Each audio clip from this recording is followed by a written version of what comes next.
বাদশা নাজাশি তাকা দেখতে পেল মনে হয় যেন দরবারের মধ্যে পূর্ণিমার চাঁদ গুলো নেমে এসেছে।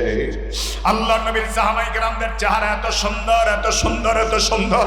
বাদশা নাজাশি চেহারার দিকে তাকা বলে, এত সুন্দর চেহারার মানুষ কেমনে আবার সন্ত্রাসী কাজ করে, কেমনে আবার খারাপ কাজ করে বুঝে আসে না। বাদশা নাজাশি এবার সাহাবায়ে কেরামদেরকে বলে, নবীর সাহাবায়ে কেরাম, তোমাদের ব্যাপারে অভিযোগ হলো তোমরা নাকি সন্ত্রাসী কার্যক্রম করো, তোমরা নাকি সন্ত্রাসী কার্যকলাপ পরিচালনা করো, এই জন্য তোমরা দেশ ছেড়ে আমার দেশে আসলা। ওই জাফর ইবনে আবি তালেব বলে, জাফনা যদি অনুমতি দেন কথা বলতে পারি। হযরতে জাফর বিন আবি তালেব রাদিয়াল্লাহু তাআলা ডাক দিয়ে বললেন, জাফনা বাদশাহ, আমরা ইসলাম ধর্ম পালন করি, আমরা তাদের ঘর বাড়িতে আক্রমণ করি না, কিন্তু তারা আমাদেরকে ঘরে থাকতে দেয় না। আপনি কি মনে করেন কোন মানুষ যদি তার নিজের দেশে শান্তিতে বসবাস করতে পারে সে কখনো পরবাসী হয় না? আমরা আজকে পরবাসী হয়ে গেলাম, যাযাবরের মতো জীবন আমরা বেছে নিলাম, কারণ আমরা আমাদের সম্পদ চাই না, বাড়ি ঘর চাই না, আমরা আমাদের মালিক আল্লাহর ইবাদতটা গোপনে গোপনে সঠিকভাবে আমরা করতে চাই। এই কথা বলার পরে বাদশা ডাক দিয়ে বলে, ও জাফর, আমি তোমার কাছে কিছু তথ্য জানতে চাই। তোমরা যে ধর্ম পালন করো ওই ধরনের নাম, ওই ধর্মের নাম কি? বলে, আমার ধর্মের নাম হলো ইসলাম। বাদশা ডাক দিয়ে বলে, তোমরা যেই নবীকে মানো ওই নবীর নাম কি? বলে, মুহাম্মদ। এবার বাদশা বলে, তুমি চুপ হয়ে যাও। ওই মুহাম্মদ নবীর বাবার নাম কি? আব্দুল্লাহ। বলে, হ্যাঁ। মার নাম কি? আমিনা। বলে, হ্যাঁ। বলে, মুত্তালিবের বংশে এসেছে। বলে, হ্যাঁ। কুরাইশ বংশ আগমন করেছে। এবার বাদশা ডাক দিয়ে বলে, ও জাফর, আমি জানতে পারলাম তাওরাতের বর্ণনা অনুযায়ী আখেরি জামানার নবীর উপর একটা কোরআন নাজিল হবে, একটা কিতাব নাজিল হবে, যেই কিতাবের নাম হবে কোরআন। সেই নবীর উপর কি কোরআনটা নাজিল হলো? জাফর বলে, হ্যাঁ বাদশাহ, ওই নবীর উপরে কোরআনে কারীম নাজিল হয়ে গেছে। এই কথা বলার সঙ্গে সঙ্গে বাদশা নাজাশি ডাক দিয়ে বলে, তাহলে আমি কোরআনের একটু তেলাওয়াত শুনতে চাই। জাফর বিন আবি তালেব রাদিয়াল্লাহু তাআলা কোরআনে কারীমের তেলাওয়াত যখন আরম্ভ করে দিল, যেই মাত্র কোরআনের তেলাওয়াত আরম্ভ করলেন সূরা মারইয়ামের তেলাওয়াত, ওয়াযকুর ফিল কিতাবি মারইয়াম ইয তাবাদাত মিন আহলিহা মাকানান শারকিয়্যা ফাত্তাখাদাত মিন দুনিহিম হিজাবা ফাআরসালনা ইলাইহা রূহানা ফাতামাস لها بشرا سويا। আল্লাহর নবীর উপর কোরআন নাজিল হলো। আর কোরআন যখন তেলাওয়াত আরম্ভ করলেন, বাদশা নাজাশি চোখের পানি ফেলে কান্দা রে, বাদশা নাজাশি কান্দে, চোখের পানি ছেড়ে ছেড়ে বাদশা কাঁদে। জাফর বিন আবি তালেব তাকে আছে বাদশার দিকে। হঠাৎ করে বাদশা হাত বাড়ায় দিয়ে কয়, জাফর রে, আর তেলাওয়াত করবা না, তেলাওয়াতটা বন্ধ করে দাও। হযরত জাফর তেলাওয়াত বন্ধ করে দিলে বাদশার চোখ থেকে পানি তখনও পড়তেছে, কারণ কোরআনের আকর্ষণ, কোরআনের মায়া এমন মায়া, কোরআন আপনারে পাগল পাড়া বানায় দিবে, দুনিয়ার মুখ থেকে আপনারে আখিরাত মুখী বানায় দিবে। বাদশা কান্দার বলে, জাফর রে, জাফর, আমার হায়াত আমি আর কয়দিন বাঁচি আমি জানি না। রাহমাতুল লিল আলামিন নবীর দিদার আমি পাবো কিনা তাও জানি না। যদি নবীজির দিদার আমার নসিব না হয়, আর আমি যদি অবস্থায় দুনিয়ার জমিন ছেড়ে চলে যাই, কিয়ামতে তো আমার কোনো উপায় হবে না। কবরে আমার উপায় হবে কি? হাসরে আমার উপায় হবে কি? জাহান্নামে আমার উপায় হবে কি? সুতরাং জাফর রে, আর দেরি করা যায় না।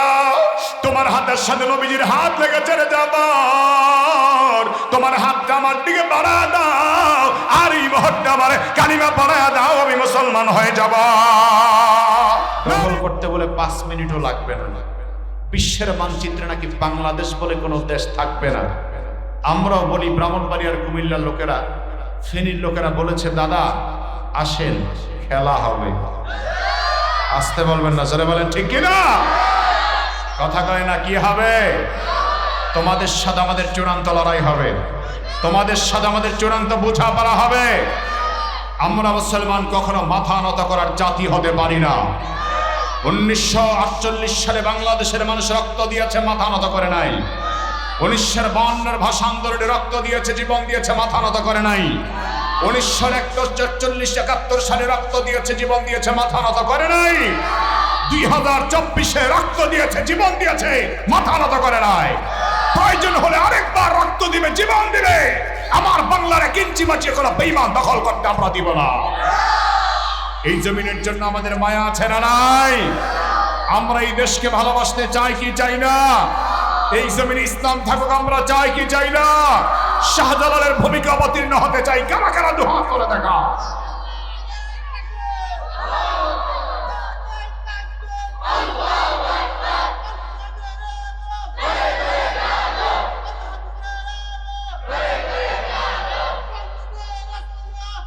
আমার ভাইয়েরা, আমার ভাইয়েরা, আমরা শুধু দেশকে ভালোবাসতে হবে না, এই দেশের মানচিত্র, দেশের পতাকা, এই দেশের প্রতি ইঞ্চি মাটিকে ভালোবাসতে হবে। যারা বলেন ঠিক কিনা? এই দেশের বিরুদ্ধে যারা এই ষড়যন্ত্র করবে তারা আমাদের সবার শত্রু। কথা বলেন ঠিক কিনা? ওরা আমাদেরকে আলু আর পেঁয়াজের ভয় দেখাইছে, এখন আলু আর পেঁয়াজ নিয়ে ওরা নিজেরাই কান্দে। কয়দিন পরে আব্বা দুলাভাই ডাইকা বলবে, আব্বা তোকে আলু নিয়ে যান, পেঁয়াজ নিয়ে যান। আমরা বলবো নেহি খায়েঙ্গে। যারা বলেন ঠিক কিনা? আমাদের আলু আর পেঁয়াজের দরকার নাই, তোদের আলু আর তোরা নিয়ে থাক। আমাদের আলু দেওয়ার মালিক কে? এই জমিনে ফসল যদি আল্লাহ দেয় আমরা খেয়ে শেষ করতে পারবো? এত ফসল আল্লাহ দিতে পারে, আমরা ইনশাআল্লাহ এই দেশের মানুষ আল্লাহর রহমত হলে এদেশেই থাকবো। আমাদেরকে সহযোগিতা করার জন্য আল্লাহর পক্ষ থেকে বহু দেশ এগিয়ে আসবে, ঠিক কিনা? সুতরাং আমাদেরকে একটু শক্ত ভূমিকা রাখার দরকার আছে না নাই? সাপ যদি মরিদ হয়ে যায়, সাপ যদি মরিদ হয়ে আর ফুসফাস না করে, তাহলে ওরা তো মাছি আর মশা, এরাও তারে ভয় পাবে না। এই জন্য মুসলমান, পৃথিবীর মুসলমান জাতি, আমরা কারোর উপর আক্রমণ করতে চাই না, কারোর উপর হামলা করতে চাই না, কিন্তু কেউ যদি আমাদের উপর আক্রমণ করতে চায় তার বিষ দাঁত ভেঙে দেওয়ার জন্য শক্তভাবে জবাব দিতে হবে। জোরে বলুন ঠিক কিনা? এই জন্য শাহজালালের তলোয়ার নিয়ে আমাদেরকে মাঠে ময়দানে জাগ্রত হবার দরকার আছে না নাই? ছোট শাহজালালের নির্ভীক সৈনিকেরা খতম কর গোবিন্দেরই চালা চামুন্ডা গুলা। অলিদের এই ভূমিতে বিপ্লবেরই মশাল জ্বালা, অলিদের এই ভূমিতে বিপ্লবেরই মশাল জ্বালা। ছোট শাহজালালের নির্ভীক সৈনিকেরা খতম কর গোবিন্দেরই চালা চামুন্ডা গুলা। শাহজালাল রহমাতুল্লাহ।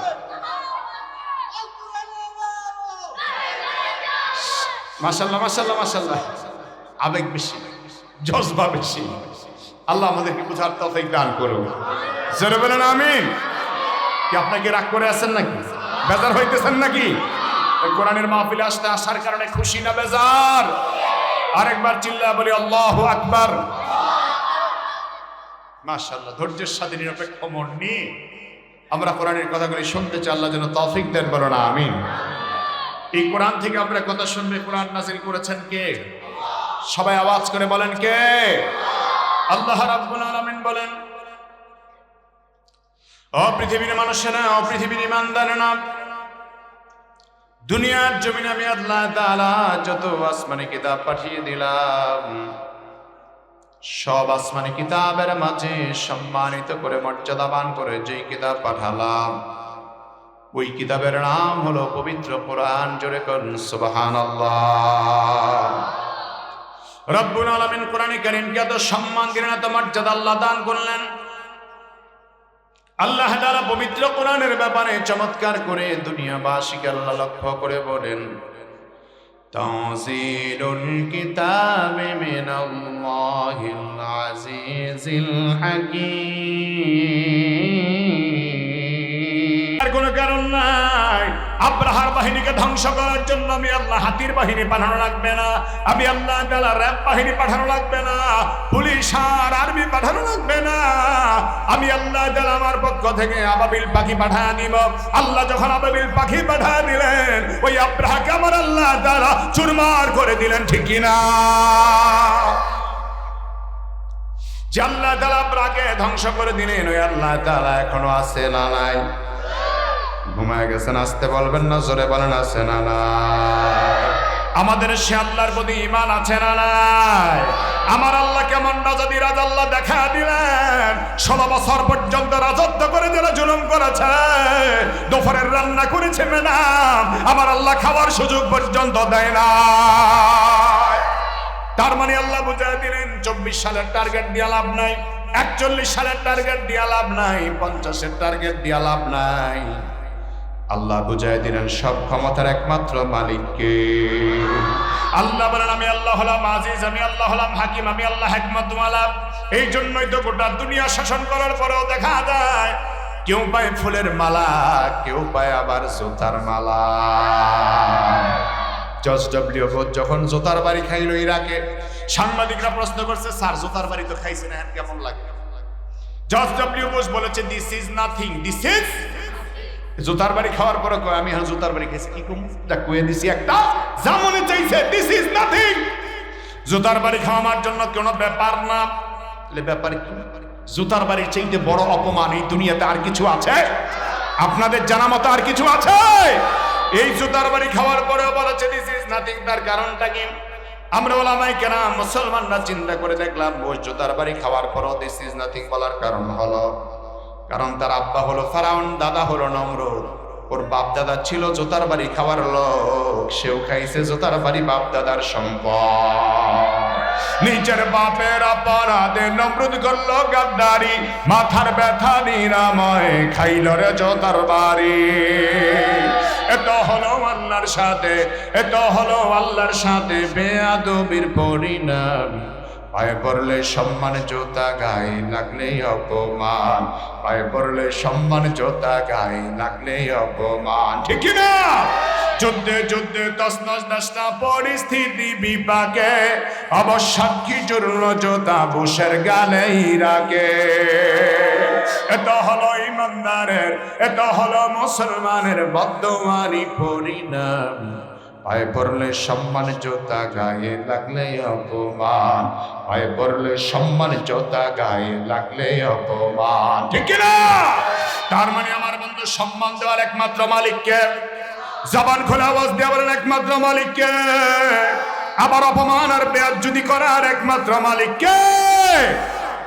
আমরা দেখলাম আমার ভাইয়ারা ফিলিস্তিনের ভূখণ্ডে যখন বেঈমানরা ঘাত করে, নির্যাতন করে, শিশু ছোট ছোট মাসুম বাচ্চাগুলির লাশ যখন ফেলে দেয়, মাসুম বাচ্চাগুলির লাশ বুকে নিয়া সন্তানের বাবা বলার মতো কারণে নাই, মালিকের দুয়ারে দুইটা হাত পাইতা বলে আল্লাহ রে আল্লাহ আমার কলিজার টুকরা সন্তান ঘরে নাই, শহীদ করে দিল আল্লাহ। বিচার তোমার দরবারে দিলাম আল্লাহ, বিচারটা তুমি করে দিও। যেই মাত্র আল্লাহর বান্দা অনেক বেশি আবেগ নিয়ে আল্লাহ তাআলার দরবারে বিচার দায়ের করে, আমার আল্লাহ কয় ও মুসলিম মুসলমান, তুমি তোমার সন্তান হারে আমার কাছে ফরিয়াদ জানালা। ও সন্তান হারা বাবা, তুমি আমার দরবারে ফরিয়াদ দিলা। ও সন্তান বাবা হারা সন্তানেরা, তোমরা আমার দরবারে ফরিয়াদ দিলা। আমি আল্লাহ তাআলা তোমার ফরিয়াদ শুনে দিলে শুনে পেলাম। আল্লাহ তাআলা বলেন আমি আল্লাহ এমন আযাব দান করে দিলাম। আবার ভাইয়ারা সিরিয়ার জমিনে আল্লাহ তাআলা মুসলমানের বিজয়তে দিলেন। আবার আমরা দেখলাম ইহুদিদের দেশে আল্লাহ আগুন জ্বালায় দিল। আবার আমেরিকার জমিনে আল্লাহ তাআলা ক্যালিফোর্নিয়া থেকে শুরু করে লস অ্যাঞ্জেলেস পর্যন্ত আল্লাহ আগুন জ্বালায় দিলেন। আল্লাহ কয় তোরা আমার মুমিন বান্দাদেরকে আগুনে জ্বালাবি, আমি আল্লাহ তোদেরকে শান্তিতে থাকতে দিব না।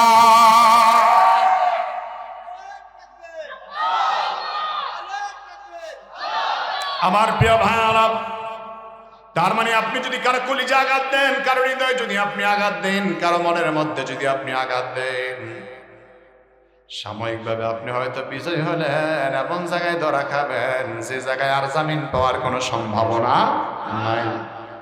আমার ভাইয়ের আল্লাহ তাআলা বলেন ওয়ামলি লাহুম ইন্না কাইদি মাতিন, নবী আপনি তাদের ব্যাপারটা ছেড়ে দেন, আমি আল্লাহ দেখে নেব। আল্লাহ তাআলা যখন ধরে তখন আল্লাহ ধরা শক্ত ধরা। আল্লাহ তাআলার ধরা থেকে বাঁচার মতো ক্ষমতা এমন কোন পাহলওয়ান এই জমিনে আর হতে পারে না। এই জন্য আল্লাহ বলেন আমার পরিচয় হলো আমি আল্লাহ হলাম আজিজ, আমি আল্লাহ হলাম মহাপরাক্রমশালী। আপনাদেরকে একটা মেসেজ দিতে চাই বন্ধু, পৃথিবীর জমিনে মুসলমানদের বিজয় আসতেছে, বলেন আলহামদুলিল্লাহ, জোরে বলেন আলহামদুলিল্লাহ। আমরা দেখলাম 2024 সালে বাংলাদেশে জালেমের পতন হলো, আবার দেখলাম 2024-এ সিরিয়ার জালেমের পতন হলো, আফগানিস্তানে স্বৈরাচারীদের পতন হলো, ইরাকে পতন হলো। আমার বন্ধুগণ এইভাবে ফিরে পৃথিবীর বিভিন্ন জায়গায় জায়গায় মুসলমানদের বিজয় লাভ করতেছে। ইনশাআল্লাহ সেদিন হয়তো বেশি দূরে নয়, ইনশাআল্লাহ কোনো না কোনো একদিন দিল্লির সালতানাত পর্যন্ত, দিল্লির লাল কেল্লা পর্যন্ত ইসলামের পতাকা উড়ানো হবে, ঠিক কিনা? ও মুসলমান, শুধু তাই নয়, সেদিন হয়তো বেশি দূরে নয়, ইমাম মাহদী যেদিন আসবে, ইমাম মাহদী আলাইহিস সালাম আসবে, আর দাজ্জাল বাহিনীকে হত্যা করার জন্য আল্লাহর পক্ষ থেকে ঈসা আলাইহিস সালাম জমিনে আগমন করবে। ঈসা আলাইহিস সালামের নেতৃত্বে দাজ্জালকে ইহুদিদের রাজ্যে হত্যা করা হবে, খতম করা হবে। আল্লাহ যদি আমাদেরকে ওই পর্যন্ত হায়াতে বাঁচায় দেয়, আমরাই হব ইমাম মাহদীর সৈনিক, আমরাই হব ঈসা নবীর সৈনিক। রাজি আছেন মুসলমান? কারা কারা যদি হাত তুলে দেখা।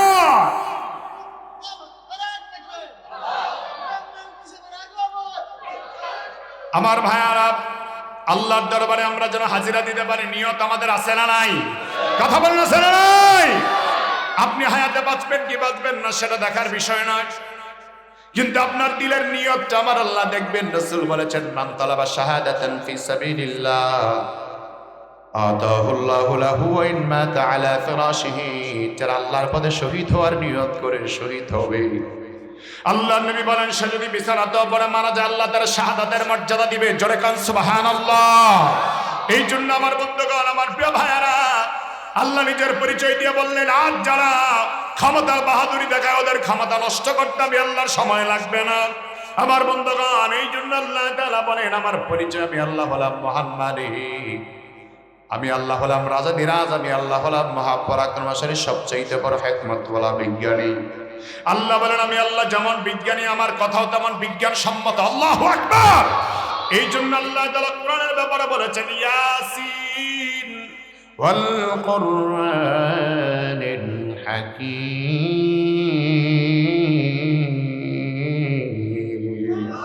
আল্লাহ নিজের ব্যাপারে বলেছেন হাকিম, আবার কোরআনের ব্যাপারে বলেছেন হাকিম।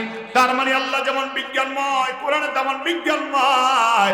আল্লাহ যেমন কুদরতওয়ালা, কোরআনে কারীমে তেমন কুদরতের বহিঃপ্রকাশ ঘটিয়েছে। আল্লাহ বলে, বান্দারে, তুমি যদি দুনিয়ার জমিনে আমি আল্লাহকে দেখতে চাও, আমি আল্লাহকে দেখতে পারবা না। আল্লাহ তাআলাকে দেখার মতো চোখ আমাদের নাই, চামড়ার চোখ দিয়ে আমরা আমাদের আল্লাহকে দেখতে পারবো না। কিন্তু আমাদের জীবনের বড় স্বপ্ন আছে, ইচ্ছা আছে, যদি আল্লাহ তাআলা কিয়ামতের ময়দানে জান্নাত দেয়, জান্নাতে তো আমাদের আল্লাহ আমাদেরকে দেখা দিবেন। কারণ যে আল্লাহর দেখা দেখা, যে আল্লাহর জন্য রাত্র গভীর উঠে সিজদা দিলাম, যে আল্লাহর দিকে তাকায় তাকায় আল্লাহর কদমে সিজদা দিলাম, ওই আল্লাহ কেমন আমার আল্লাহর দেখলাম না।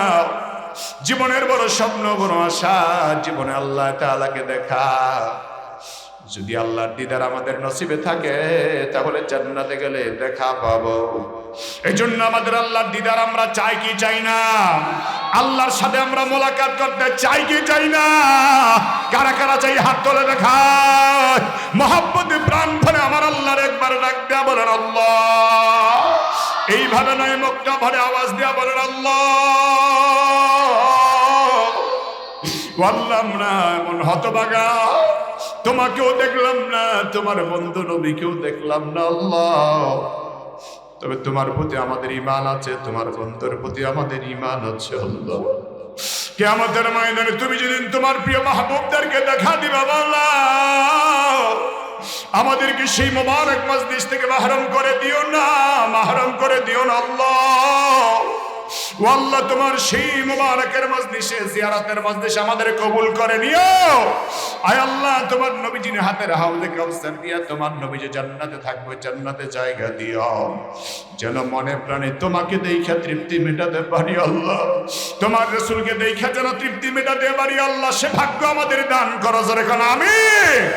আমার ভাইয়ানের জন্য আল্লাহ বলে, বান্দার তুমি আমি আল্লাহকে দেখলা না, আমি আল্লাহকে দেখলা না। যদি আমি আল্লাহর সাথে কথা বলতে যাওয়া কান্দে, আমি আল্লাহ তাআলা আমার কুদরত দান করে দিলাম, আমার কুদরত হলো কোরআন। আল্লাহ বলে, কোরআন শরীফটা খুলে বান্দা তুমি আমল শুরু করে দাও। কোরআনের প্রত্যেকটা লাইনের নিচে নিচে আঙ্গুল ঘোরাও, চোখের পানি আসবে অটোমেটিকলি। আর তুমি মনে করবা তোমার সাথে আমি আল্লাহ নিজে কথা বলতেছি। সুবহানাল্লাহ। এই জন্য আমার প্রিয় ভাইয়ারা, এই কোরআনে কারীম আমার আল্লাহ নাজিল করে দিলেন। আল্লাহ বলেন, এই কোরআন আমি আল্লাহ কেন নাজিল করলাম? পয়গম্বর কেন আমি আল্লাহ নাজিল করলাম? আল্লাহ তাআলা কোরআনে কারীমে নাজিল করার ব্যাপারে অনেক আয়াত আল্লাহ নাজিল করে দিলেন। তবে সূরা ইব্রাহিমের মাঝে আল্লাহ চমৎকার করে দুনিয়াবাসীকে লক্ষ্য করে আল্লাহ বলেন, আলিফ লাম রা কিতাবুন আনজালনাহু ইলাইকা লিতুখরিজান নাস মিনাল যুলুমাতি ইলান নার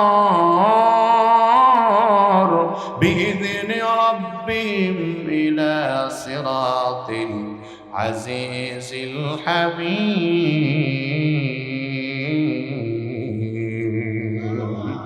আর জোরে বলেন আল্লাহু আকবার। আল্লাহ বলেন, নবী আপনার উপর কোরআন আমি আল্লাহ কেন পাঠালাম? কিতাবুন আনজালনাহু ইলাইকা, আমি আল্লাহ আপনার উপর কিতাব পাঠা দিলাম। আল্লাহ বলেন কেন পাঠালাম? লিতুখরিজান নাসা মিনাজ যুলুমাতি ইলান নার, অন্ধকার থেকে মানুষকে আলোর পথে আনার জন্য কোরআন পাঠালাম। আল্লাহ বলেন বিইذনি রাব্বিহিম ইলা সিরাতিল আজিজিল হামিদ, আপনার রবের সিদ্ধান্ত অনুযায়ী আপনি মানুষদেরকে কোরআনের পথে আহ্বান করবেন। আপনার রব যেভাবে বলেছেন সেইভাবে আপনি বলবেন, আপনার রব যেভাবে করতে বলেছেন সেইভাবে আপনি করার জন্য বলবেন। আমার বন্ধুগণ, যেই জন্য কোরআন কারীম হলো আলো। জোরে বলেন কোরআন কি? কোরআন আছে যেখানে আলো আছে। যেই দিলের মধ্যে কোরআন নাই ওই দিলের মধ্যে কোনো আলো নাই। যেই ঘরের মধ্যে কোরআন নাই ওই ঘরের মধ্যে কোনো রহমত নাই। আমার বন্ধুগণ, রহমত যদি পেতে হয়, আলো যদি পেতে হয়, আমাকে আপনার কোরআন পড়ার, কোরআন বোঝার দরকার আছে না নাই? আসতে বলবেন না, জোরে আওয়াজ দিয়া বলেন আছে না নাই? ও মুসলমান, এই কোরআন কেমন করে আলো? এই কোরআনের দাওয়াতের জন্য আমার নবী মক্কাতুল মুকাররমায় অনেক বেশি পরিমাণ কষ্ট করেছেন। রাহমাতুল লিল আলামিন নবী কোরআনের দাওয়াত দিতে গিয়ে মক্কার কাফেরদের দ্বারা অনেক আক্রান্ত হলেন, নির্যাতিত হলেন। সর্বশেষ রহমতের নবী সাহাবায়ে কেরামদেরকে বললেন, আমার পানার সাহাবীরা, এই মক্কার জমিন আর আমার জন্য নিরাপদ নয়। এই মক্কায় আর আমি বেশি দিন থাকবো না। তোমরা সাহাবায়ে কেরাম মক্কায় থাকার কোনো দরকার নাই। তোমরা যে যেভাবে পারো সেইভাবে হিজরত করে নিজের মাতৃভূমি, নিজের ঘর বাড়ি ছেড়ে। কোন সাহাবায়ে কেরাম নিজের ঘর বাড়ি ছাড়বে? কোন সাহাবায়ে কেরাম নিজের ঘর বাড়ি ছাড়বে? কে নিজের ঘর বাড়ি ছাড়তে যায়? সাহাবায়ে কেরামদের মাঝে একটা জামাত তৈরি হয়ে গেল। কাফেরদের নির্যাতনে আর মক্কায় তারা থাকতে পারলো না। সাহাবায়ে কেরামদের একটা জামাত রেডি হয়ে গেল, 40 জনের একটা দল রেডি হলো। হযরত জাফর বিন আবি তালেব রাদিয়াল্লাহু তাআলার নেতৃত্বে তারা রেডি হয়ে প্রস্তুতি নিলেন, তারা আর মক্কায় থাকবেন না। কি পরিমাণ নির্যাতন নবীর সাহাবীদের উপর করা হয়েছে, যার জন্য তারা মক্কায় থাকতে চাচ্ছে না।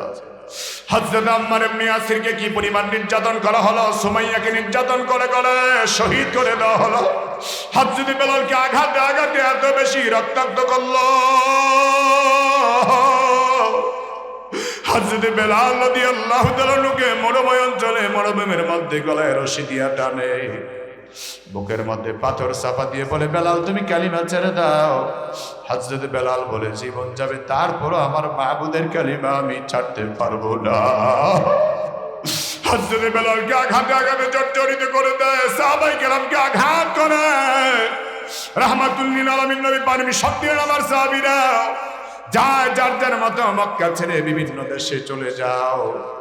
সাহাবায়ে কেরামদের যে জামাত রেডি হয়ে গেল, তারা বর্তমানে ইথিওপিয়া, আগের নাম ছিল আবিসিনিয়া। ওই আবিসিনিয়ার উদ্দেশ্যে তারা হিজরত করতে আরম্ভ করলেন।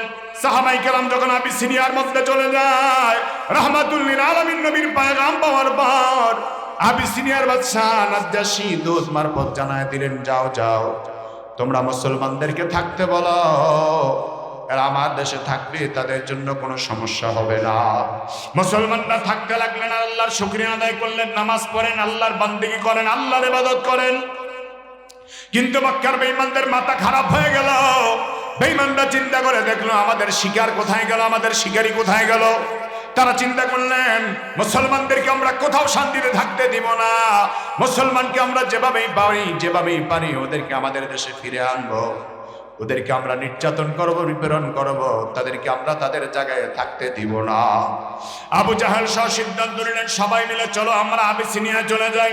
8টা মালামাল বোঝাই করে, 8টা মালামাল বোঝাই করে, 8টা ওট বোঝাই করে মালামাল নিয়ে, স্বর্ণ অলংকার নিয়ে যখন নাকি আবিসিনিয়ার বাদশা নাজাশীর দরবারে আবু জাহেল, আবু লাহাব, আবু সুফিয়ান সহ সবাই যখন চলে যায়, বাদশা নাজাশী জিজ্ঞেস করে, তোমরা কেন আসলা হঠাৎ করে আমার দেশে? কয়, হুজুর আপনার দেশে কিছু সন্ত্রাসী আগমন করেছে। জোরে কর নাউজুবিল্লাহ। আপনাদের কাছে জানতে চাই, নবীর সাহাবীরা কি সন্ত্রাসী ছিলেন নাকি? আমার ভাইয়ের ইমানের দাবি নিয়ে জবাব দিবেন, নবীর সাহাবায়ে কেরাম কি সন্ত্রাসী ছিলেন নাকি? ওই জমানার মধ্যে রাসূলের সাহাবায়ে কেরামদেরকে সন্ত্রাসী বলা হতো। আজকের বর্তমান যুগে আমরা দেখতে পাই সাহাবায়ে কেরামদের আদর্শ যারা লালন করে, ওলামায়ে কেরামদেরকে একদল দেখা যায় জঙ্গিবাদের মৌলবাদ বলে তকমা লাগায়, ঠিক কিনা? নবীর সাহাবায়ে কেরামদেরকে সন্ত্রাসী বলল, আর বলল তারা উগ্রবাদী, তারা জঙ্গিবাদী, তারা মৌলবাদী, তারা রাষ্ট্রদ্রোহী। আমরা চাই না তারা আপনার রাষ্ট্রের মধ্যে কোনো ভেজাল লাগাক। কেমন সুন্দর কথা!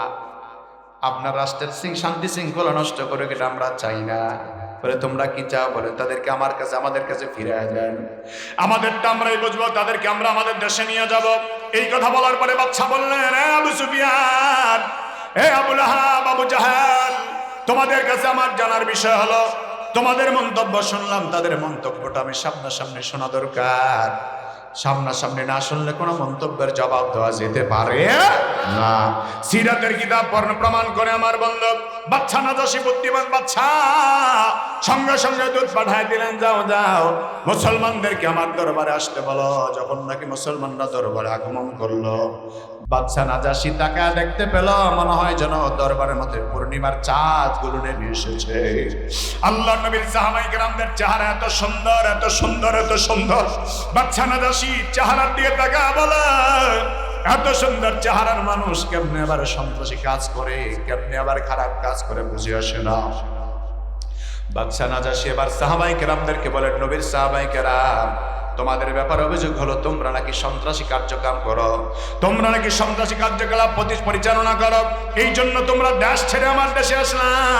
ওই জাফর ইবনে আবি তালেব বলে, জাফনা যদি অনুমতি দেন কথা বলতে পারি। হযরতে জাফর বিন আবি তালেব রাদিয়াল্লাহু তাআলা ডাক দিয়ে বললেন, জাফনা বাদশাহ, আমরা ইসলাম ধর্ম পালন করি, আমরা তাদের ঘর বাড়িতে আক্রমণ করি না, কিন্তু তারা আমাদেরকে ঘরে থাকতে দেয় না। আপনি কি মনে করেন কোন মানুষ যদি তার নিজের দেশে শান্তিতে বসবাস করতে পারে, সে কখনো পরবাসী হয় না? আমরা আজকে পরবাসী হয়ে গেলাম, যাযাবরের মতো জীবন আমরা বেছে নিলাম, কারণ আমরা আমাদের সম্পদ চাই না, বাড়িঘর চাই না, আমরা আমাদের মালিক আল্লাহর ইবাদতটা গোপনে গোপনে সঠিকভাবে আমরা করতে চাই। এই কথা বলার পরে বাদশা ডাক দিয়ে বলে, ও জাফর, আমি তোমার কাছে কিছু তথ্য জানতে চাই। তোমরা যে ধর্ম পালন করো ওই ধরনের নাম, ওই ধর্মের নাম কি? বলে আমার ধর্মের নাম হলো ইসলাম। বাদশা ডাক দিয়ে বলে, তোমরা যেই নবীকে মানো ওই নবীর নাম কি? বলে মুহাম্মদ। এবার বাদশা বলে, তুমি চুপ হয়ে যাও। ওই মুহাম্মদ নবীর বাবার নাম কি? আব্দুল্লাহ। বলে হা। মার নাম কি? আমিনা। বলে হা। বলে মুত্তালিবের বংশে এসেছে। বলে হা। কুরাইশ বংশে আগমন করেছে। এবার বাদশা ডাক দিয়ে বলে, ও জাফর, আমি জানতে পারলাম তাওরাতের বর্ণনা অনুযায়ী আখেরি জামানার নবীর উপর একটা কোরআন নাজিল হবে, একটা কিতাব নাজিল হবে, যেই কিতাবের নাম হবে কোরআন।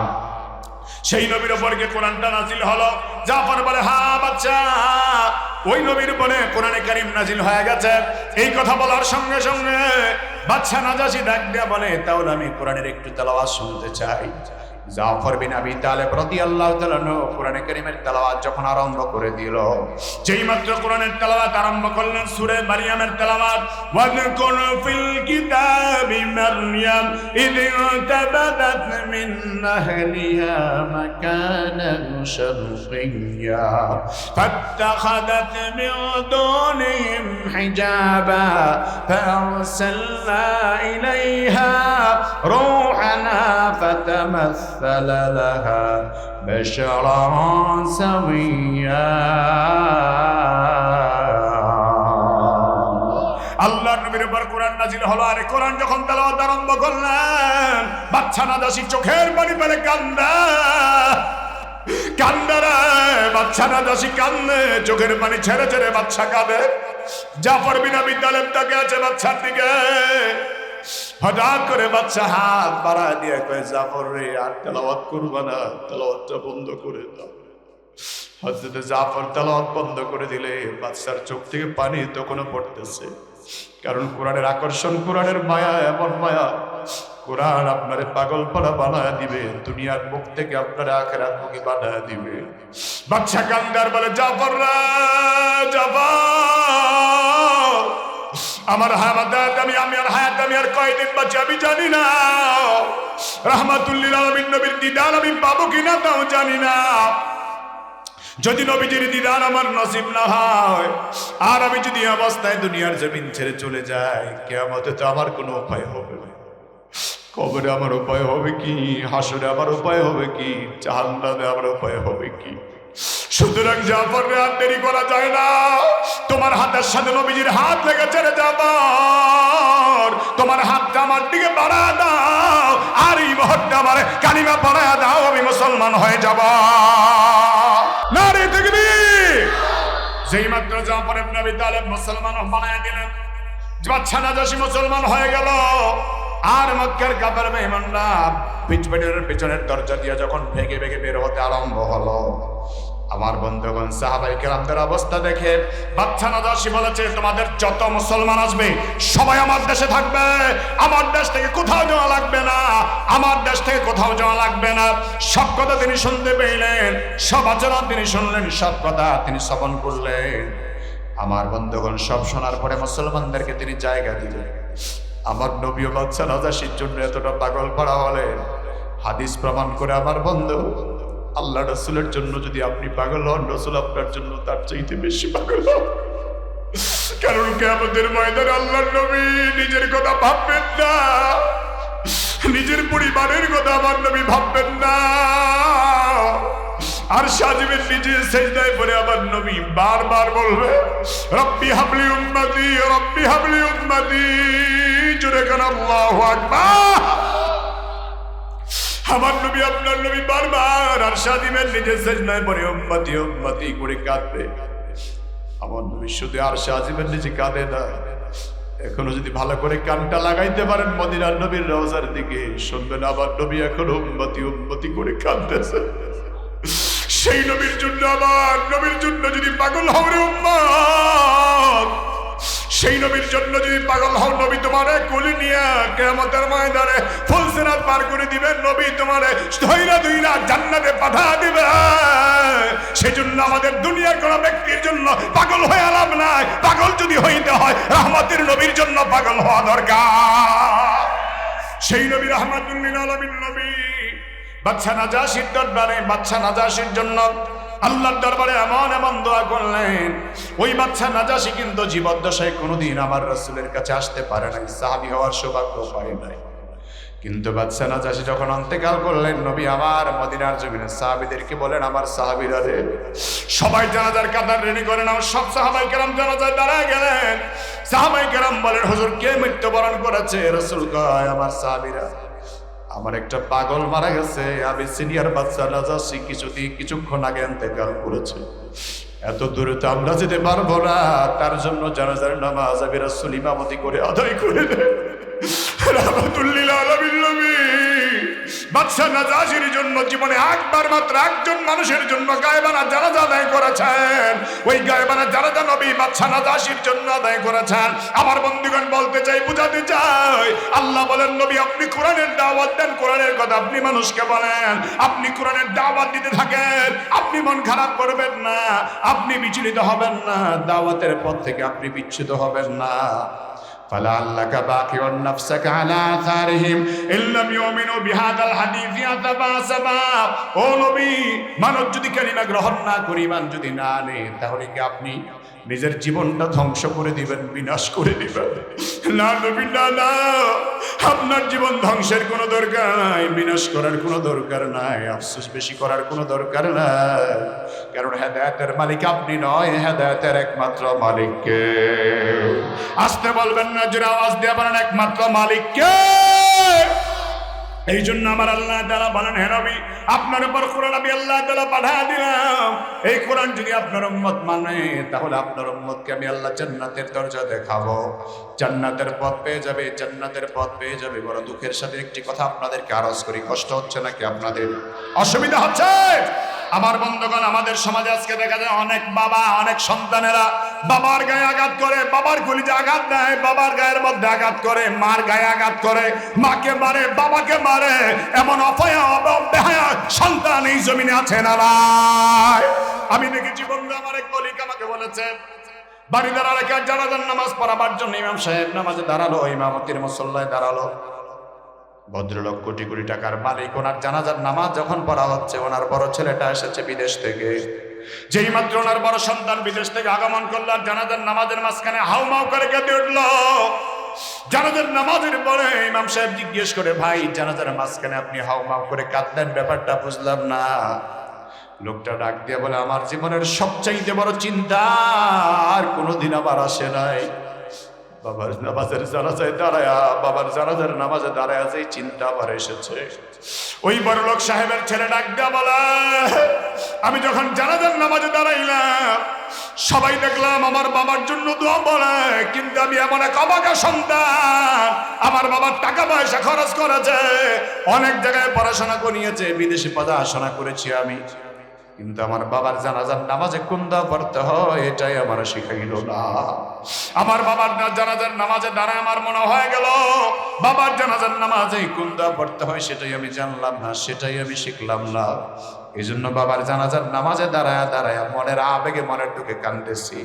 অধ্যাপক আব্দুল আকবর সাহেবের কথা আপনারা অনেকে শুনেছেন। জাহাঙ্গীরনগর বিশ্ববিদ্যালয়ের নাম করা অধ্যাপক আব্দুল আকবর সাহেব, আমার ভাইয়েরা ছেলেমেয়ের অভাব নাই, সময়টা কাটাইতেছেন, সময়টা পাড়ি দিতেছেন। আমার বন্ধুগণ, তিনি বৃদ্ধাশ্রমের সময়টা কাটিয়েছেন, জীবনের শেষ সময়।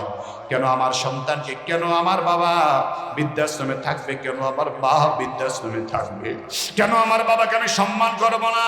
ওরে বন্ধু, তাহলে বোঝা যায় আমার বাবাকে আমি সম্মান না করলে একটা বড় কারণ হলো, হয়তো আমার বাবা আমার হক আদায় করে নাই। আজকের দুনিয়ার অনেক মা বাবা আছে, শুধুমাত্র চোখের আলো চাই, টাকা চাই, পয়সা চায়, কিন্তু সন্তানের হৃদয়টাকে কোরআনের নূর দ্বারা আলোকিত করতে চায় না। আমি বলি বন্ধু, আপনার ছেলেটা সফল কেমনে বুঝবেন? টাকা বেশি ইনকাম করে এই জন্য আপনার ছেলেকে আপনি সফল বলতে পারেন না। হালাল ইনকাম করলে আলহামদুলিল্লাহ, হারাম ইনকাম করলে নাউজুবিল্লাহ, কখনোই সফলতা আসতে পারে না। আপনার ছেলেটা তখনই সফল যখন 5 ওয়াক্ত নামাজ পড়বে আর সত্যের পথে চলবে, ঠিক কিনা? আমার বন্ধুগণ, আজকের বর্তমান যুগ অনেক ছেলেদেরকে মা বাবা এমন বিদ্যালয়ে পড়ায় যে বিদ্যালয়ে কোরআনের শিক্ষা নাই, হাদিসের শিক্ষা নাই। বাবার মৃত্যুর পরে জানাজার নামাজের দোয়াটাও পড়তে জানে না। না রে বন্ধু, না, আমি মুসলমান, আপনি মুসলমান, আমার আপনার বাচ্চাদেরকে সবার আগে কালিমার শিক্ষা দেওয়া লাগবে, কোরআনের শিক্ষা দেওয়া লাগবে, ঠিক কিনা? এই প্রসঙ্গে আমার মনে পড়ে আরবের একজন বিখ্যাত দাঈ আল্লাহ, ওনার নাম হলো শেখ খালিদ আর-রশিদ। ওনার নাম শেখ খালিদ আর-রশিদ। এক সময় নাটক করতেন, কৌতুক করতেন, অভিনয় করতেন, নাট্যকার ছিলেন, কৌতুককার ছিলেন। আমার ভাইয়েরা, কৌতুক অভিনেতা ছিলেন শেখ খালিদ আর-রশিদ, আরবের একজন বিখ্যাত নাট্যকার। ওনার অভ্যাস ছিল এটা, কেউ কিভাবে কি ব্যঙ্গ করতেন। আমার ভাইয়েরা, ল্যাংরা কিভাবে চলেন এটা মানুষকে দেখাতেন, কানা কিভাবে চলেন মানুষকে এটা দেখাতেন, বোবা কিভাবে কথা বলে এটা মানুষকে ব্যঙ্গা ব্যঙ্গা দেখাতেন। এখন আপনি যে ভালো মানুষ, আপনি যে চোখ দুইটা আপনার আছে, কানাকে আপনি খারাপ করলেন, আল্লাহ যদি হুকুম দেয় আপনার 2 চোখ কানা হতে সময় লাগবে, যারা বলেন সময় লাগবে। আমার ভাইয়ের জন্য কোনো মানুষকে ব্যঙ্গাত্ম করতে নাই, ব্যঙ্গ করতে নাই। ওই শেখ খালিদ আর-রশিদ একদিন এমন এক কাজ করে বসলো, এক অন্ধ মানুষ এসেছে, আবার পা ল্যাংড়া, পা একটা ভালো না, খোঁড়া খোঁড়া হাঁটে, আবার অন্ধ মানুষ, চোখে দেখে না। ওই অন্ধ মানুষটা কেমনে হাঁটে, লোকজনকে ব্যঙ্গ করে করে দেখায়। অন্ধের মনে খুব কষ্ট লাগছে। অন্ধ আল্লাহরে ডাক দিয়া, আল্লাহ তুমি আমার ল্যাংড়া বানাইছো, অন্ধ বানাইছো, আমার কোনো দুঃখ নাই, কিন্তু খালিদ আর-রশিদ যে আমার ব্যঙ্গ করে মানুষকে দেখা আমি কষ্ট পাইলাম, বিচারটা তোমার কাছেই দিলাম। যেই মাত্র আল্লাহর কাছে বিচারটা দাঁড় করলেন, আমার ভাইয়েরা, খালিদ আর-রশিদের ব্যাপারে আল্লাহর বান্দা বদদুয়া দিয়েছে, আর আল্লাহর রহমত হয়ে গেল। কিছুদিন পরে তার স্ত্রী গর্ভবতী হলো। গর্ভবতী হওয়ার পরে যখন সময় এসেছে বাচ্চা প্রসব করার পরে দেখতে পায় আল্লাহ তাআলাও তাকে একটা ল্যাংড়া আর অন্ধ একটা ছেলে আল্লাহ দান করছে। যেই মাত্র ল্যাংড়া আর অন্ধ ছেলে পাইল, লোকেরা বলা বলি করলো, খালিদ আর-রশিদ, আপনার স্ত্রীর গর্ভে আল্লাহ তাআলা যে সন্তান দান করলেন ওটা ল্যাংড়া এবং অন্ধ। আমার ভাইয়ের এই কথা বলার পরে খালিদ আর-রশিদ তার বেগমকে ডাক দিয়ে বলে, এমন সন্তান আমি কোনোদিন দেখতে চাই না, অবাগা সন্তান আমি কোনোদিন আমার চোখের সামনে দেখতে চাই না। স্ত্রীকে ডাক দিয়ে বলে, আমি যখন বাহির থেকে ভিতরে আসি কখনো আমার সন্তানকে আমার চোখের সামনে রাখবে না, আবার যখন আমি ভিতর থেকে বাহিরে চলে যাই তখনও যেন আমার ছেলে আমার সামনে না থাকে। কারণ এটা হলো অবাগা, এটা হলো অপায়া, এটা হলো কুলক্ষণ। জোরে কান নাউজুবিল্লাহ। যেই মাত্র এমন কথা বললেন, স্ত্রীও ভয় পায়, কখনো সন্তানকে বাবার সামনে আনে নাই। কিন্তু বাচ্চা মানুষ তো আব্বা আব্বা বলে ডাকে, কিন্তু আব্বারও তো আর কথা বলতে পারে না, আব্বারে আর পায় না। বাচ্চাটা আস্তে আস্তে বড় হতে লাগে। মা চিন্তা করলেন, আমার এই ল্যাংড়া ছেলেটার জীবনটা কি হবে, ভবিষ্যৎ কি হবে। আমার ল্যাংড়া ছেলেটার জন্য আমি একটা ব্যবস্থা নেই। মা কোরআনের হাফেজা ছিলেন, আস্তে আস্তে বসায় বসায় পুরা 30 পারা কোরআন মা মুখস্থ করিয়েছে। আল্লাহু আকবার। যেই মাত্র মা 30 পারা কোরআনকে মুখস্থ করালেন, 30 পারা কোরআন মুখস্থ হয়ে যাওয়ার পর এবার মা আস্তে আস্তে তার অনুবাদ শিখালেন। জোরে কান আল্লাহু আকবার। মা অনুবাদ শিখাবার পরে এবার কোরআনে কারীমের ব্যাখ্যা এবং শান নজুল সহকারে শিখিয়ে দিলেন। এক কথায় কোরআনের মুফাসসির বানায় দিলেন। আস্তে আস্তে ছেলেটা বড় হলো। 7-8 বছর পর্যন্ত বাবারে কোনোদিন সামনে সামনে আব্বা বলে ডাকতে পারে নাই, কোনোদিন বাবার আদর নিজের হাতে পায় নাই। হঠাৎ করে একদিনের ঘটনা এমন হলো, এই ছেলেটা যখন আস্তে আস্তে বড় হতে লাগলো, মাকে একদিন ডাক দিয়ে কয়, মা আমার বড় ভাইরা মসজিদে যখন যায় আমার মনটা কাঁদে, মসজিদে যাওয়ার জন্য আমার একটু মসজিদে যেন নিয়ে যায়। বড় ভাইরা তারা মসজিদে নিয়ে যায়, ল্যাংড়া ছেলেটা মসজিদে যায় আর ফাঁকে ফাঁকে আল্লাহর কাছে কি যেন বলে। লম্বা সেজদায় পড়ে আল্লাহর কাছে বলে, আল্লাহ আমার বাবার তুমি হেদায়েত দিয়া দাও, হেদায়েত দিয়া দাও। জোরে কান আল্লাহু আকবার। যেই মাত্র আল্লাহর দরবারে কাঁদে, আল্লাহর দরবারে বলে, আল্লাহ তাআলার দরবারে বলার কারণে আমার আল্লাহ হয়তো ডাকটা কবুল করেছে। জুমার দিনে একবার বড় ভাইয়েরা, জুমার দিনে কেউ নাই ঘরে, কে নিবে তার জুমার নামাজে। হঠাৎ করে ছেলেটা ক্রমে বসে বসে কান্দে আর চিন্তা করে, হায় রে আজকের দিনের জুমার নামাজ আমার পড়া হবে না, আমার বড় ভাইয়েরা ঘরে নাই, কে আমার জুমার নামাজে নিয়ে যাবে। বাচ্চার কান্নাটা খালিদার রশিদের কানের মধ্যে চলে আসলো। ভিতরের মধ্যে আমার একটা ঢেউ খেলা আরম্ভ করলো। চিন্তা করলেন, আমার ছেলে নামাজে যাবে, কার সাথে যাবে? ছেলেটা আমার কাঁদে, নামাজ পড়ে এই জন্য ছেলে আমার কাঁদায়। আর আমি নাটক করি, কত করি, কত খারাপ কাজ আমি করি, কিন্তু কোনোদিনের জন্য আমার চোখে পানি আসে না, পানি আসে না। আমি আমার বাবুদের কত নফরমানি করি, তারপরও আমার চোখে কান্না কোনোদিন আসে না। আমার ছেলে জানাজার নামা, আমার ছেলে জুমার নামাজে যেতে পারবে না, এই জন্য কাঁদে। বাবা তাড়াতাড়ি করে আসলেন আর বললেন, ছেলেরে আমার। ছেলে তো অবাক হয়ে গেল, কে আমারে আব্বা বলে ডাক দেয়? আমার ভাইয়েরা চোখে তো আর দেখে না, মাথায় হাত দিয়া কয়, ছেলেরে আমি তোর বাবা খালিদের রশিদ। আল্লাহু আকবার। বাবার অন্তরে মায়া লাগলো। বাবা ডাক দিয়া বলে, ছেলেরে তোমার কান্নার আওয়াজ আমার কানে এসেছে, তোমার আমি মসজিদে নিয়ে যেতে চাই, তুমি জুমার নামাজ আমার সাথে আজকে আদায় করো। ছেলেটা বাবার জোড়া তোরা কাঁদতে আর কই, বাবা কতবার তোমার আব্বা বলে ডাকতে চেয়েছিলাম, কিন্তু তুমি আমার সামনে আসো না, আমি অবাগা বলে আমারে ফালায় দিলা। আজ তুমি আমার সামনে আসলে, তোমার ভালো করে ডেকে নেই।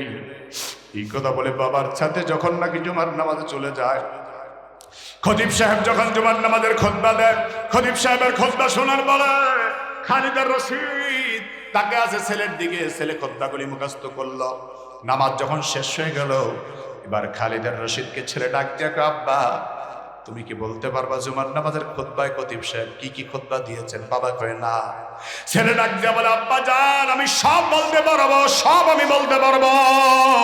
এই কথা বলে ছেলেকে ডাক দিয়ে বলে, বাবা তাহলে তুমি আমার শোনায় দাও। সব খুতবা পুরাপুরি মুখস্থ শোনায় দিলেন। এবার ছেলে আরেকটা কথা ডাক দিয়ে কয়, আব্বা জান আপনার জন্য একটা সারপ্রাইজ হলো, স্পেশাল উপহার হলো। বাবা আমার মা আমাকে পুরা 30 পারা কোরআনটা মুখস্থ করায়া দিছে। খালিদার রশিদ বলে, বেলা অবাক হয়ে গেলাম, কল বলো কি? ছেলে যখন কোরআন শরীফ মুখস্থ করলো, খালিদার রশিদ বলে, বাবা 30 পারা কোরআন তুমি মুখস্থ করলা, তোমাকে এখন পরীক্ষা নিব, তুমি কোন পরীক্ষায় টিকবা। যত জায়গায় জিজ্ঞেস করে তত জায়গায় পারে, যতবার জিজ্ঞেস করে ততবার পারে। এবার ছেলেটাকে জড়ায়া ধরে কান্দে আর কয়, বাবা আমি আমার চোখের আলো চাইলাম, মনের আলো চাই না, মনের আলো চাই না। আমার মনের অন্ধকার দুয়ার খুলে দিলা তুমি, মনের মধ্যে আলো ঢুকা দিলা তুমি। আমি চোখের মধ্যে শুধু সৌন্দর্যতা চাইলাম, ভালো ছেলে চাইলাম, কিন্তু আমি তো মনের দুয়ার খুলতে পারি নাই, মনের আলো জ্বালাইতে পারি নাই। আল্লাহর দরবারে বাবা এবং ছেলে এমন ভাবে কান্নাকাটি করে, খালিদের রশিদ আল্লাহকে ডাক ডাকে, আল্লাহ জীবনে যত মানুষকে নিয়ে ব্যঙ্গ করেছি আর করবো না, তুমি আমারে মাফ করে দাও আল্লাহ, মাফ করে দাও, মাফ করে দাও আল্লাহ, মাফ করে দাও। আল্লাহর দরবারে যখন চোখের পানি ছেড়ে দোয়া করতে আরম্ভ করে, আমার আল্লাহ তার তওবা কবুল করে আজকে বিশ্ববিখ্যাত একজন দাঈ ইলাল্লাহ আল্লাহ বানায় দিলেন খালিদার রশিদকে। বিশ্ববিখ্যাত লেখক আল্লাহ বানায় দিলেন ওনাকে। তার মানে আমি বুঝাইতে চাই আমার বন্ধুগণ, শুধুমাত্র চোখের আলো হবে না, টাকা পয়সাও লাগবে, পাশাপাশি কোরআনের শিক্ষাটাও আপনার আমার সন্তানকে দেওয়া লাগবে, ঠিক কিনা? আমার হৃদয়কে যদি আলোকিত করতে হয়, কোরআনের শিক্ষার দরকার আছে না নাই? এই কোরআন আপনার জন্য কিয়ামতের সুপারিশকারী হিসেবে দাঁড়াবে। আমার বন্ধুগণ, সামনে পবিত্র মাহে রমজান আসতেছে। রমজান মাসের জন্য আমাদেরকে প্রস্তুতি নেওয়ার দরকার আছে না নাই? এই কোরআন আপনার আমার জন্য সুপারিশ করবে, কারণ রোজার দাম বাড়লো কোরআনের কারণে। আল্লাহু আকবার! এই কোরআন কিয়ামতের ময়দানে আমার আপনার জন্য আল্লাহর আদালতে সুপারিশের কাঠগড়ায় দাঁড়াবে। কোরআন ডাক দিয়ে বলবে, রব্বি ইন্নী মানাতুহুন নাওমা বিল-লাইল, হে আল্লাহ আমি কোরআনের কারণে তোমার বান্দা রাতের বেলা ঘুমাইতে পারে না, তোমার বান্দারে মাফ করে দাও।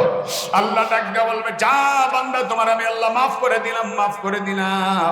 রোজা ডাক দিয়ে বলবে, আল্লাহ তোমার বান্দা রোজা রাখার কারণে দিনের বেলা পানাহার করতে পারে নাই, তোমার বান্দারে মাফ করে দাও। আল্লাহ ডাক দিয়ে বলেন, যাও মাফ করে দিলাম। ও আমার বন্ধু, কোরআনের সুপারিশ আমরা কিয়ামতের ময়দানে চাই কি চাই না? এই কোরআন আমাদের পাশে দাঁড়াক, আমরা চাই কি চাই না? কথা বলেন, চাই কি চাই না? কারা কারা চাই? দুইটা হাত ধরে আল্লাহকে ডাক দেয়া বলেন আল্লাহ। একটু মহব্বতে আওয়াজ করে বলেন আল্লাহ। ও আমার ভাইয়েরা, প্রাণ করে আল্লাহকে ডাক দেয়া বলেন আল্লাহ। ও আল্লাহ, আমরা তোমার কোরআনকে ভালোবাসি, তোমার রাসূলকে ভালোবাসি মাওলা। ভালোবাসার নজরানা দিতে না পারলেও ভুলে যায় কিছুটা হলেও তোমার প্রতি মায়া আছে আল্লাহ। ও আল্লাহ, কোরআনের ভালোবাসা আমাদের হৃদয়ে। ও মাওলা, কোরআনের ভালোবাসা কবুল করে নাও। কিয়ামতের ময়দানে আমাদের জন্য কোরআনের সুপারিশ নসিব করে দিও আল্লাহ। হে আল্লাহ, রমজান মাসের রোজাগুলি যেন রাখতে পারি, 5 ওয়াক্ত নামাজ যেন পড়তে পারি, মা বাবার হক যেন আদায় করতে পারি, তৌফিক আমাদের দান করো, বলেন আমিন। ও আমার বন্ধুগণ, এই কোরআনকে সুন্দর করে পরিচালনা করার জন্য, কোরআনের শিক্ষাকে ব্যাপক করার জন্য, আপনার আমার সন্তানকে আলোকিত করার জন্য কোরআনের ঘর মাদ্রাসার দরকার আছে না নাই? আসতে বলবেন না, জোরে বলেন আছে না নাই? এখানে একটা ভাই উঠা বসা করবেন না আমার বন্ধুগণ।